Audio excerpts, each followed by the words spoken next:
a universidade no país e no mundo. A RIA junta-se à reitoria da Universidade de Aveiro num conjunto de entrevistas de balanço dos 2 mandatos do reitor Paulo Jorge Ferreira. Bom dia, aqui estamos para mais um podcast de balanço dos 8 anos de mandato do reitor Paulo Jorge Ferreira na Universidade de Aveiro. Estamos com o reitor Paulo Jorge Ferreira e também com o administrador da Universidade de Aveiro. Antes de mais agradecer a ambos estarem aqui comigo e hoje vamos falar sobre os serviços da Universidade. Eu começo pelo reitor, como tenho começado sempre, para lhe pedir um balanço daquilo que foram estes 8 anos de evolução de uma forma muito geral dos serviços na Universidade de Aveiro. O que é que mudou em relação àquilo que tínhamos em 2018 e aquilo que vamos ter em 2026 quando terminar este segundo mandato? Mudou muita coisa. O Sr. Administrador, enquanto responsável atual pelos serviços, poderá falar disso com mais conhecimento que eu, mas mudou, por exemplo, a disciplina de atendimento. Estamos aqui no hall da reitoria e agora o atendimento centralizado funciona aqui num único local. Funcionou a forma como olhamos e acolhemos os estudantes internacionais. Mudou o acolhimento aos próprios estudantes. Mudou o acolhimento a todos os trabalhadores da universidade, investigadores ou docentes, ou pessoal técnico. A nível do quadro remuneratório, avaliativo, etc., basicamente mudou muita coisa. A nível da estrutura de serviços, há um olhar moderno, atual, em termos de cultura e de desporto, que não é nada semelhante àquele que vigorava no passado, porque as instituições de hoje também são completamente diferentes. Por isso há tanta coisa que mudou que é difícil pegar por uma ponta, mas agora com outras perguntas podemos ir aprofundando. A Universidade cresceu, teve um crescimento muito grande nestes 8 anos e, portanto, eu gostava de saber também se os serviços acompanharam. Uma das coisas que tem sido crítico, de alguma maneira, já falava nisso no plano de ação, quando se candidava este segundo mandato, era da falta de financiamento, tendo em conta aquele que era o crescimento da Universidade de Aveiro. Como é que foi a adaptação? Houve mais financiamento de fora? A Universidade também se propunha, aliás, a reitoria também se propunha nesta candidatura, nesta segunda, a procurar outras fontes de financiamento. Como é que houve espaço para esta reinvenção de que falavam? Bem, as dificuldades de financiamento são permanentes, basicamente, e por isso nós estamos à espera de um ano em que haja muito financiamento abundante para fazer investimentos. Não fazemos nunca coisa alguma. As dificuldades, por exemplo, deste ano, estamos prestes a fechar contas de 2025 e para ter uma ideia de qual é a magnitude da dificuldade, só do ponto de vista do PRR, temos cerca de 13,5 milhões de euros para receber. Ou seja, despesas ou receitas que deveriam ter entrado este ano, que esperaríamos que entrassem este ano e que muito provavelmente irão só entrar para o ano. E que por matéria de dias deixarão um saldo negativo importante quando não deveria ter sido assim. Temos neste momento dezenas de milhões de despesas a reembolsar no total, com o PRR e sem o PRR e com todos os outros, com todas as outras financiadores, e isso causa dificuldades permanentes de gestão e de tesouraria. Ainda assim, temos conseguido fazer os nossos investimentos e seguido um plano agressivo de desenvolvimento e de crescimento. Como digo, as dificuldades são sempre muitas e ficamos sempre muito aquém do que gostaríamos de fazer. Mário, eu sobre estes valores ia-lhe pedir, se calhar, números um bocadinho mais concretos sobre o que é que foi em número de trabalhadores e também do ponto de vista estratégico, que trabalhadores foram estes, portanto, onde é que a Universidade procurou apostar. Eu, na minha pesquisa, o valor que tive acesso será o valor das despesas com pessoal, portanto, em termos de salários, não será apenas aos serviços, eu sei, mas muita desta despesa vem daí. Em 2018 estavam orçamentados 62 milhões de euros. Em 2025 estavam orçamentados 82 milhões de euros, portanto um crescimento de 20 milhões, ou cerca de 30%, é um crescimento muito significativo. Como é que se pode interpretar este valor do ponto de vista dos serviços da Universidade de Aveiro? Muito obrigado pelo convite desde já. Eu diria que a Universidade enfrentou um desafio muito pungente, que é o de fazer acompanhar o seu crescimento qualitativo com o aumento quantitativo dos seus recursos, com uma dimensionação dos seus recursos para fazer face a esse conjunto de necessidades. Nós, no essencial, partimos de patamares que estavam minimamente adequados, mas temos que ter em consideração que os serviços de 2019, 2018, 2016, 2015 não respondem às necessidades de uma universidade de 2025. E, portanto, se olharmos para o crescimento do financiamento e o que isso implica no sentido da adequação dos recursos existentes, temos claramente a necessidade de fazer face a essas mesmas necessidades. Nós tínhamos um orçamento, só para lhe dar uma ordem de grandeza, tínhamos um orçamento de investigação em 2019 que, por reporte a 2025, foi dobrado. Nós dobramos o orçamento da investigação. E quando dizemos que dobramos o orçamento da investigação, significa que as necessidades para exponenciar os efeitos do aumento do orçamento de investigação têm que ser acompanhados por um aumento de recursos materiais, não só, mas recursos humanos. E, portanto, isto para dizer que a nossa contratação de pessoal, em cerca de 2/3, foi para fazer face a necessidades transitórias e, portanto, a um recurso a meios precários, contratos a termo certo e incerto. Foi aí e é aí que se concentrou essencialmente o aumento do número de trabalhadores da UA, sendo certo que houve de facto um crescimento para acompanhar as necessidades do investimento potenciado pelo crescimento do próprio orçamento da investigação. Portanto, é aqui que se centrou, foi aqui que se centrou o aumento dos encargos com pessoal, sendo certo que o Orçamento do Estado, de facto, não acompanha as necessidades da Universidade.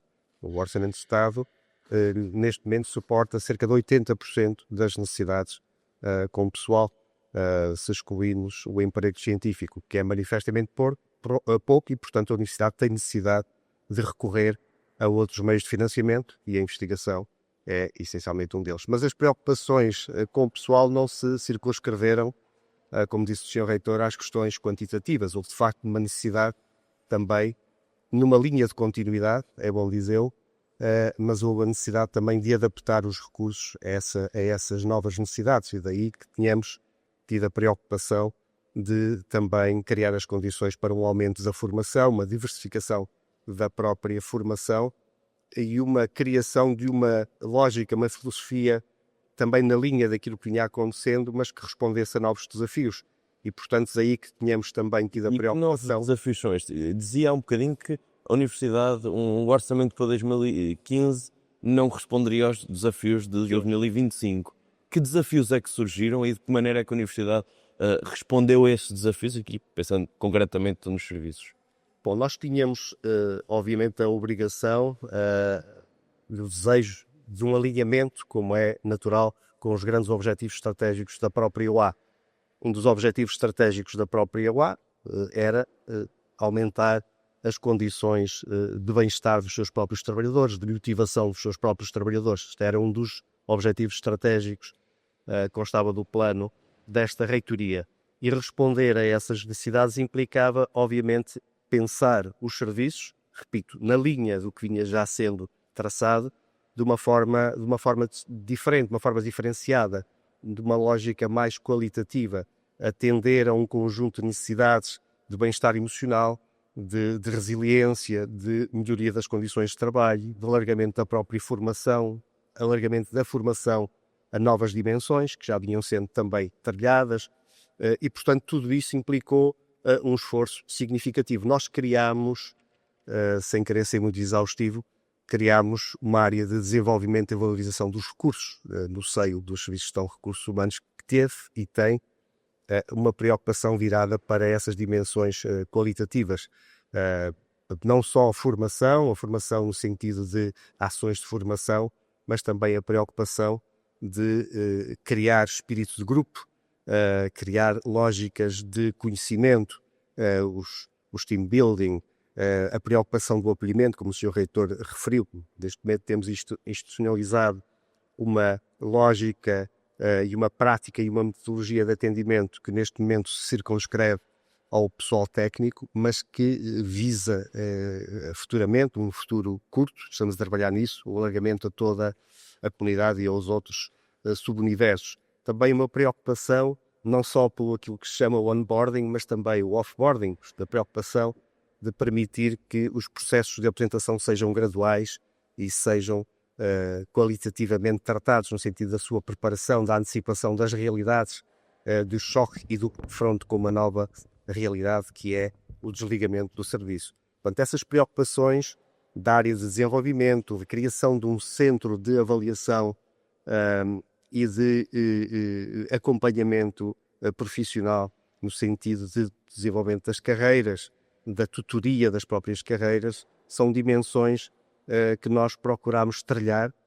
e que envolveram outro tipo de iniciativas. Enfim, não queria estar aqui a ser muito,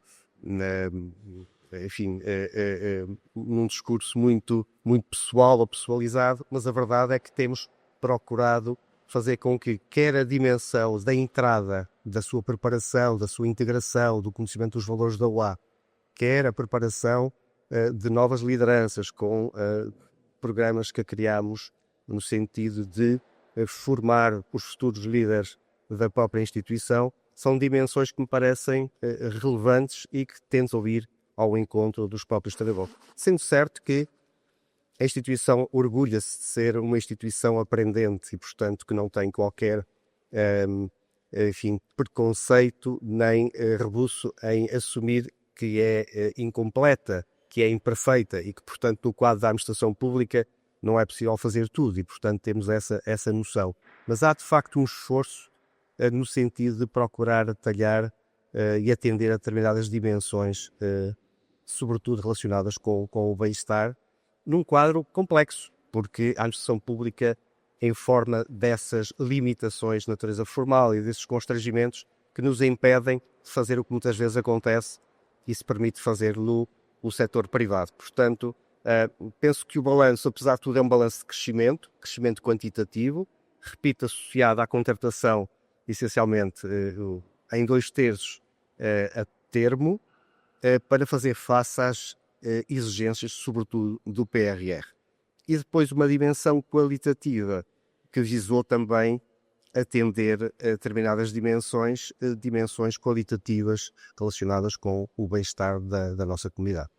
Paulo, eu vou pegar precisamente nisto que falava o Mário agora, da contratação para fazer face às exigências do PRR. O PRR traz consigo muita coisa boa e, portanto, temos mais residências universitárias a ser construídas, mas vão ser necessários também mais recursos humanos, certamente. A universidade está pronta para responder a estas exigências, tanto àquelas que já tem que responder hoje, como àquelas que vai ter que responder assim que tenha tudo pronto, portanto, que sejam executados todo o financiamento do PRR? É evidente que para cumprir um programa exigente como o PRR, em todas as suas vertentes, que não são só as residências, como é sabido, foi preciso contratar.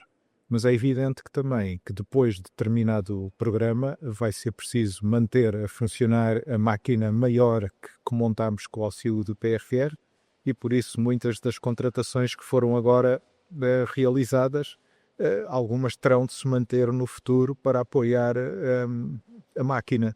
Por exemplo, as residências, só no Crasto, têm 5 novos blocos. Ora, isso determina uma dimensão para os serviços de ação social diferente daquela que havia no passado.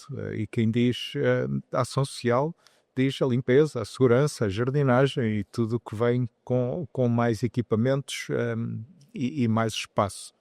Contudo, penso que estamos muito bem preparados para o futuro. Note uma coisa que já disse antes. A Universidade de Aveiro não pode afirmar-se, não pode crescer pensando no número, na quantidade. Nós não queremos só ser maiores, nós queremos sempre ser melhores. É pela qualidade que nos teremos de afirmar sempre no futuro e essa é a principal garantia, a única garantia de vida que temos para o futuro. Portanto, volto a dizer, esse é o princípio fundamental. Não é crescer por crescer, é crescer também em qualidade.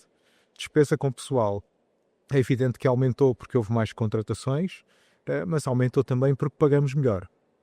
Eu disse há pouco aqui, no discurso do aniversário da Universidade, que do ponto de vista do pessoal técnico, a mediana das remunerações nos últimos 6 anos subiu 50%. Isto pesando todos, os que entraram entretanto, os que já cá estavam, disse que o tempo médio de permanência na mesma categoria, que é uma medida de quanto tempo as pessoas estagnam do ponto de vista remuneratório, se estão na mesma categoria não tiveram progressões importantes, baixou, no caso do pessoal técnico, de mais de uma década, mais de 10 anos a marcar passo, para 4 anos. Significa que estamos hoje a fazer progressões de forma mais ágil. No caso dos docentes, nós estávamos com, em alguns casos e em algumas unidades, nos 20% de professores associados e catedráticos no total dos professores de carreira, estamos hoje nos 50%. A idade média e a idade mediana não se agravaram. Em 6 anos cresceram, no pior dos casos, 3,6 meses. Por isso, há sinais óbvios que nós estamos a manter a estrutura humana da Universidade de Aveiro, atendendo não só a novas pessoas, mas também a cuidar daqueles que já cá estão. E isso, para mim, dentro dos limites que a lei nos concede, é a principal prioridade. Eu vou fazer uma pergunta que depois vou estender também ao Mário, mas porque é quem administra no fundo, mas é mais fácil hoje reter talento na Universidade de Aveiro, trabalhando na administração pública, porque sabe que muitas vezes é difícil a competição com o setor privado, mas como estava a dizer, hoje paga-se melhor na Universidade de Aveiro. Portanto, é mais fácil reter este talento? Pagamos melhor e por isso temos mais facilidade em reter talento, mas também se paga melhor noutros lados e por isso não ganhamos uma vantagem competitiva significativa. Ou pelo menos não a ganhamos face àqueles sítios com quem interessa realmente competir. É extremamente difícil fixar e reter talento em Portugal, em Aveiro em particular. Os grandes centros costumam ser sempre mais apelativos. Nós temos de ter sempre argumentos de qualidade, de ambiente, de qualidade de vida, de bem-estar, de comunidade, que sejam competitivos com esses. No momento em que nós deixarmos isso ir para segundo plano, acho que perdemos cartas importantes para jogar em termos de atratividade. Mário, como disse, coloco-lhe a mesma questão, portanto, como é que sente estes fatores? O professor estava aqui a colocar, sente que tem sido mais fácil de ter talento e também sendo, se calhar, não havendo esta vantagem competitiva em relação a outros mercados, como é que a Universidade de Aveiro tem feito, ou o que é que tem conseguido fazer para conseguir estar melhor? Há uma dimensão salarial que o Sr. Reitor referiu e onde foi feito um claro investimento e um esforço muito significativo. Nós não nos podemos esquecer que temos neste momento mais de 64%, cerca de 64%, mais de 60% dos trabalhadores em regime de direito privado. Portanto, ao abrigo do Código de Trabalho, da regulamentação, abrangidos pela regulamentação interna e, portanto, já não dependentes diretamente da regulamentação da função pública, da administração pública. E isso é um instrumento de gestão, de alguma flexibilidade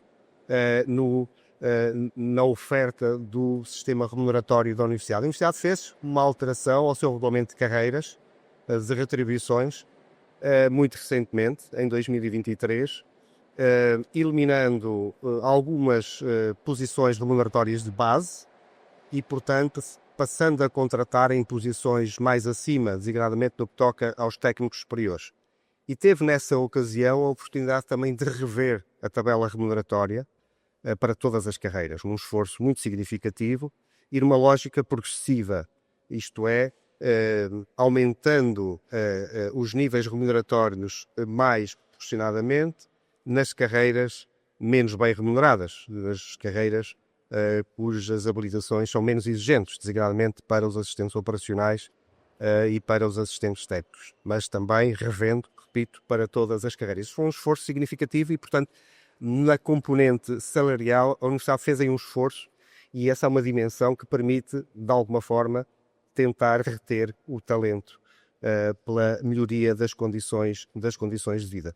Por outro lado, temos um sistema de avaliação do desempenho que não é totalmente coincidente com o sistema da avaliação do desempenho na função pública, ainda que permitindo subsidiariamente aplicar o regime da função pública se mais benéfico. Tivemos também esforços muito significativos ao nível, por opção da própria reitoria, no caso das mudanças moderatórias não obrigatórias, chamada opção gestionária, que foi assumido pela reitoria como uma possibilidade de acelerar a progressão dos trabalhadores. A opção gestionária não é obrigatória, por isso mesmo, é uma decisão dos órgãos de gestão da própria universidade, neste caso o Sr. Reitor, e essa possibilidade permitiu a mais de 200, com a opção remuneratória de 2025, cujos resultados estarão prestes a ser divulgados, teremos uma progressão atípica, acelerada, na progressão de mais de 270 trabalhadores. Portanto, sem recorrer aos moldes da progressão por conjunção de pontos, que é a chamada mudança da posição remuneratória obrigatória. Isto é, eu atingi um determinado número de pontos, atualmente 8, mudo obrigatoriamente de posição. Aquilo que a universidade fez foi fazer-se utilizar de um modelo paralelo que permite a aceleração dessa mudança de posição remuneratória, portanto um benefício para os trabalhadores. Utilizámos também, o Sr. Reitor sabe, enfim, na linha daquilo que vinha sendo assumido também pela anterior administração, as consolidações e as modificações de carreira numa lógica vertical, que também permitiu a um conjunto de trabalhadores ver a sua posição remuneratória melhorada. Portanto, tem havido, de facto, aí um esforço nesse sentido. É evidente que há uma componente não salarial na atratividade dos postos de trabalho. E também aí, em função daquilo que já disse, no sentido de criar condições de gestão de carreira, de oportunidades de mobilidade interna que a Universidade, de alguma forma, fomenta, havendo concordância de interesses e conjugação de interesses, é perfeitamente possível que um trabalhador que está hoje no serviço A passe para o serviço B, se haja o sentido do interesse público, conveniência das partes em que isso aconteça, e portanto isto são só oportunidades, mas nós temos dimensões também obviamente relevantes, e estou a pensar designadamente numa dimensão que é a conciliação da vida profissional com a vida pessoal. A UA tem uma certificação neste âmbito, através da norma portuguesa 4552, que vem de um esforço através da linha UA, um esforço e um projeto de 2022, tem essa certificação garantida e, através desses mecanismos da conciliação, neste momento oferece um conjunto de benefícios e utilidades, e muitas vezes eles estão incógnitos, estão de alguma forma postos debaixo do manto, mas eles existem.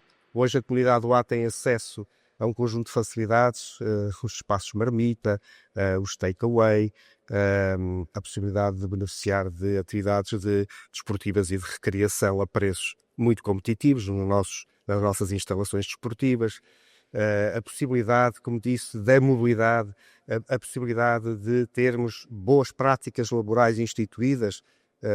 Nós temos o regime de teletrabalho, que é um regime facilitador do próprio horário de trabalho, na medida em que permite facilitar a conciliação do trabalho com a sua vida profissional. É um instrumento de atratividade a existência do teletrabalho, os créditos de horas. Há um conjunto, sem querer ser exaustivo, há um conjunto de boas práticas e de preocupações da UA que formam aquilo que é a componente não salarial dos nossos postos de trabalho. E é nesse sentido que temos vindo a apostar, e é nesse sentido que julgamos que temos vindo a ser retribuídos. Há, aliás, inclusive, só para terminar, um inquérito sobre o teletrabalho que levámos a cabo junto de trabalhadores e de senhores dirigentes, e o balanço é extremamente positivo. Isto é, a forma como os próprios trabalhadores e os senhores dirigentes veem a possibilidade do teletrabalho é extremamente motivador, porque não há diminuição da produtividade, por um lado, e por outro lado há uma sensação de retribuição e de bem-estar por parte dos próprios trabalhadores, que ficam mais perto das suas famílias, não deixam de trabalhar o que têm de trabalhar, porque há obviamente acordos de teletrabalho com objetivos muito claros, muito objetivados, e esse sentimento de retribuição permite não ter uma diminuição nos níveis de produtividade. Portanto, são estas dimensões. Obviamente que há carreiras que são mais atrativas no mercado privado, a área de informática é o exemplo mais evidente. É difícil reter alguns dos profissionais da área de informática, mas a verdade é que temos, apesar de tudo, conseguido manter níveis de retenção que são muito interessantes. Mário, eu ia lhe perguntar-te, ainda sobre a questão remuneratória, muitas vezes coloca-se dentro da universidade que há trabalhadores que vêm com uma possibilidade de progressão na carreira, tendo em conta que há precisamente mercados mais competitivos, mas dentro da universidade os concursos para os cargos de chefia, e que muitas vezes até acontece haver muitos candidatos, alguns não qualificados para o cargo. Sente que isto é um problema? Sente que isto é algo que se coloca dentro da universidade? Eu penso que não se coloca só na universidade, mas coloca-se de facto também na universidade. Os cargos dirigentes da administração pública não são tão bem remunerados como os do setor privado, portanto isso é um problema objetivo. De todo modo, aquilo que eu lhe posso dizer é que a universidade neste momento tem um conjunto de trabalhadores altamente qualificado, motivado, muito motivado para o exercício das suas funções e também para o exercício das funções dirigentes. E sinal disso é que o plano de capacitação, a formação que visa preparar de uma forma genérica os trabalhadores para o exercício de funções dirigentes tem vindo a ser extremamente concorrido. E eu diria mesmo que essa é a melhor mensagem de que temos, de facto, no seio da universidade, trabalhadores com o desejo de vir a assumir responsabilidades, independentemente e sem prejuízo de facto, as remunerações não serem tão competitivas como as do setor privado. Não obstante, há outro conjunto de regalias relacionadas com o exercício das funções, como a isenção do horário de trabalho, que permite que se ver que, apesar de tudo, não temos tido falta de interessados no exercício destas mesmas funções, seja por via da concorrência de trabalhadores pertencentes à universidade, seja por via de interessados que pertencem a outras instituições ou mesmo do setor privado. Portanto, desse ponto de vista, a UA tem, por força de um conjunto de elementos referenciais, tem conseguido manter a sua capacidade de atrair pessoal para o exercício das funções dirigentes, sim. Paulo, eu queria perguntar também sobre estes concursos para funções dirigentes. Tem havido alguns serviços da universidade, nomeadamente serviços técnicos, onde há vários concursos consecutivos, portanto, em que as pessoas são substituídas neste cargo de direção. São concursos em que têm sido presididos, o júri tem sido presidido por alguém da reitoria, portanto, pode-se assumir que é uma escolha da reitoria de alguma maneira.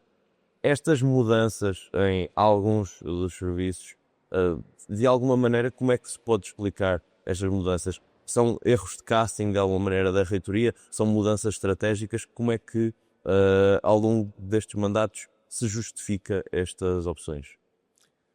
A escolha não é da reitoria, a escolha é de um júri. Sim. O júri pode integrar uma pessoa da reitoria, mas não é maioritariamente pessoas na reitoria. E o júri reage aos currículos, às provas, às audições que faz aos interessados. Eu penso que não é de surpreender que, finda uma comissão de serviço, a universidade procure soluções noutras pessoas. Também me parece que não é grave, até ao contrário, me parece natural que para um lugar de chefia que surjam múltiplas candidaturas. Preocupado ficaria eu se ficasse vazio o concurso. Isso aqui era um sintoma de preocupação. Os serviços onde há mais rotatividade são de facto os serviços que estão perante desafios se calhar maiores, e por esse motivo há pressões adicionais sobre todos no sentido de melhor desempenho. Eu acho que é um fator natural no crescimento institucional, e quando as coisas não estão bem, a gente tem a obrigação de as mudar e de não manter tudo a funcionar mal sabendo que está mal. Portanto, não vejo que seja um problema. O problema seria a inércia como princípio e a instituição repousar sobre as cinzas em vez de tentar levar a chama mais à frente. Por isso não estou excessivamente preocupado com isso. Paulo, só mesmo para terminar, eu gostava de lhe perguntar também por um balanço sobre os serviços de ação social em concreto. Nós já tocámos um bocadinho, especialmente pensando no PRR, mas em 8 anos também aqui muito mudou a Universidade de Aveiro. Que balanço faz e como é que deixa a Universidade agora que vai sair deste segundo mandato? Os serviços de ação social são talvez aqueles que ao longo dos últimos anos mais mudaram na sua configuração, na sua missão, na sua organização nos últimos anos em Portugal. Na Universidade de Aveiro a mudança foi profunda a nível das residências, a nível do desenvolvimento da infraestrutura, a nível da prestação e da diversificação do serviço. Na alimentação hoje nós estamos a servir mais de 600 mil refeições por ano, em alturas de pico mais de 2.000 por dia. Temos alternativas que vão do vegetariano aos grelhados e temos obviamente a refeição social. É um serviço que na sua origem, há muitos anos atrás, tinha também preocupações com a cultura e com o desporto, porque nessa altura do desenvolvimento das universidades, a preocupação com a cultura e com o desporto cingia-se ao estudante bolseiro, e como os bolseiros eram incumbência da ação social, era aí que se situava a resposta à cultura e ao desporto. Hoje em dia nós sentimos, e bem, parece-me que a cultura é assunto de toda a universidade e voltada para todo o seu entorno, e sentimos que o desporto não necessariamente competitivo, o desporto informal, a atividade física, o bem-estar, são preocupações para toda a comunidade. E isso levou a que a preocupação com a cultura e o desporto fosse situada fora da ação social, porque de facto a perspectiva que se tinha no passado estava muito limitada para o presente. Por outro lado, o modelo de bolsas da ação social está neste momento a ser revisto pelo governo. E isso também vai colocar um desafio grande às instituições, para o qual nós nos estamos também a preparar. Portanto, em matéria de ação social, acho que em cerca de 6, 7 anos mudou muito mais do que aquilo que ficou na mesma. Muito bem. Paulo, Mário, mais uma vez agradecemos por mais esta participação no novo episódio desta série promovida pela RIA de Balanço aos 8 anos de mandato. Muito obrigado. Muito obrigado.